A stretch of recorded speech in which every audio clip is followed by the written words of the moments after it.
بسم اللہ الرحمن الرحیم۔ ایک صاحب نے سوال کیا ہے کہ جمعے کے دن کام کرنے کا کیا حکم ہے، جائز ہے کہ نہیں؟ دیکھیں، جمعے کے دن جمعے کی اذان سے پہلے کام کرنا جائز ہے، اسی طرح نماز جمعہ کے بعد بھی کام کرنا جائز۔ اگر کوئی کام کرتا ہے، کوئی کماتا ہے تو وہ جائز ہے، اس کی کمائی حلال ہے اور اس میں کوئی حرج نہیں ہے۔ البتہ جس مسجد میں انسان نے جمعہ پڑھنا ہو یا جو محلے کی مسجد ہو، اگر اس میں پہلی اذان ہو جائے تو اس کے بعد پھر کاروبار کرنا، خرید و فروخت کرنا کچھ بھی جائز نہیں ہے، مکروہ تحریم ہے۔ اس کے بعد جمعے کی تیاری کی جائے گی۔ یا ایھا الذین آمنوا اذا نودی للصلاۃ من یوم الجمعۃ فاسعوا الی ذکر اللہ وذروا البیع۔ اللہ تعالیٰ فرماتے ہیں جب جمعے کی اذان دی جائے تو تم جمعے کے لیے بھاگو، دوڑ لگاؤ، جمعے کی تیاری شروع کر دو۔ تو پہلی اذان کے بعد خرید و فروخت کرنا، دکان کھولنا، دنیاوی باتیں کرنا، گپ شپ لگانا، کسی کے گھر جانا، دوستوں کے ساتھ بیٹھنا وغیرہ ذالک، یہ سب ٹھیک نہیں ہے۔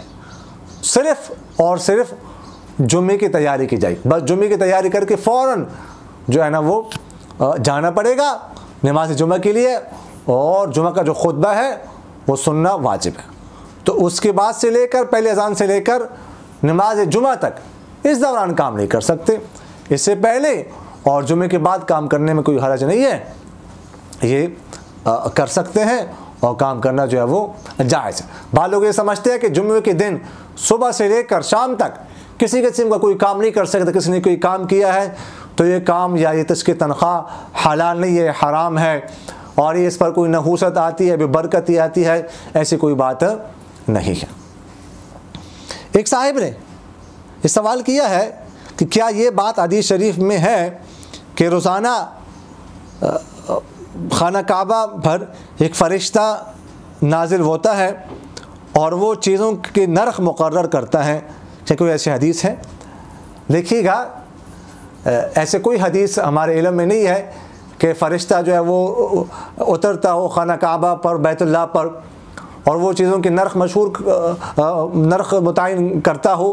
ہوا میں مشہور ہے کہ ٹماٹر جو ہے نا وہ آج جو ہے نا اتنے کے بیچنے ہیں، پیاز اتنے کا کلو ہے، سبزیاں فلاں چیز، آئل، دال، چاول وغیرہ ذالک، چنے، ایسی کوئی بات نہیں ہے، حدیث شریف میں نہ ہی قرآن میں ہے۔ البتہ حدیث شریف میں اتنا آتا ہے کہ ان اللہ هو المسعر، کہ نرخ مقرر کرنا، ریٹ مقرر کرنا یہ اللہ کا کام ہے۔ اللہ جو ہے وہ نرخ اور ریٹ مقرر کرتا ہے۔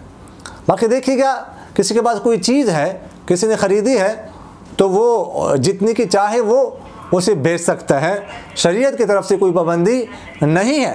10 روپے کی چیز کوئی 1000 کی بیچتا ہے تو اس کی بھی اجازت ہے۔ البتہ اگر حکومت کی طرف سے، سرکار کی طرف سے کسی چیز کا کوئی ریٹ مقرر ہو تو پھر اس صورت میں جو ہے نا وہ اتنے ریٹ پر، اتنی قیمت پر وہ بیچنا اس کو چاہیے، اس سے زیادہ پر بیچنا درست نہیں ہے۔ اگر کوئی بیچتا ہے تو کمائی تو اس کے لیے، وہ جو کمایا ہے پروفٹ وغیرہ منافع، وہ تو اس کے لیے حلال ہوگا، لیکن حکومت کی خلاف ورزی، قانون کی خلاف ورزی کا جو ہے وہ گناہ ہوگا۔ ایسا جو ہے وہ کرنا نہیں چاہیے، پھر وہ جو ریٹ مقرر ہو تو پھر اسی ریٹ پر جو چیز کو بیچنا چاہیے۔ اقول قولی ھذا استغفر اللہ لی ولکم ولسائر المسلمین فاستغفروہ انہ ھو الغفور الرحیم۔